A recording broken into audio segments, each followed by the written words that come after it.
দীর্ঘ প্রায় ৯ বছর পর চট্টগ্রাম বিশ্ববিদ্যালয়ে অনুষ্ঠিত হতে যাচ্ছে পঞ্চম সমাবর্তন, যাতে অংশ নিচ্ছে প্রায় ২৩,০০০ শিক্ষার্থী।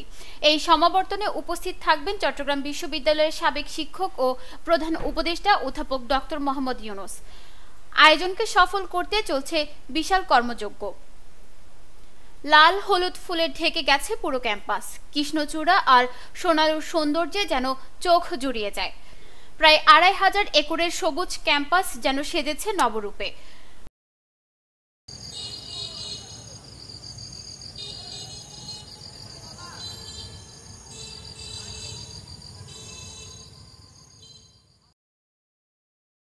তবে সবকিছু ছাপিয়ে ক্যাম্পাসে আবারও প্রাণের সঞ্চার করেছে পঞ্চম সমাবর্তন।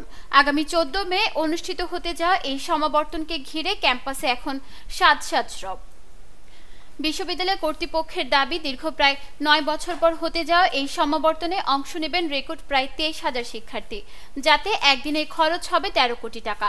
এই সমাবর্তনে আগত শিক্ষার্থীদের জন্য থাকছে বাস ও ট্রেনের বিশেষ ব্যবস্থা, থাকবে বিশেষ উপহারও।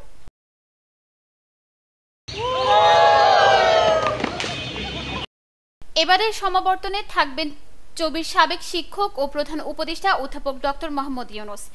এদিন তাকে প্রদান করা হবে সম্মানসূচক ডক্টর অব লিটারেচার ডিগ্রি। প্রতিষ্ঠার ৫৯ বছরে এখন পর্যন্ত চট্টগ্রাম বিশ্ববিদ্যালয়ে সমাবর্তন হয়েছে মোট ৪টি। তাই শিক্ষার্থীদের চাওয়া সমাবর্তন এত লম্বা বিরতি না দিয়ে যেন নিয়মিত হয়।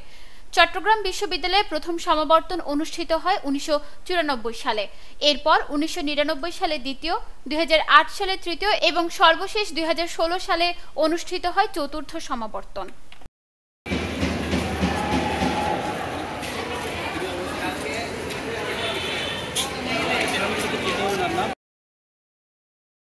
নিউজ ডেস্ক, দৈনিক পূর্বকোণ।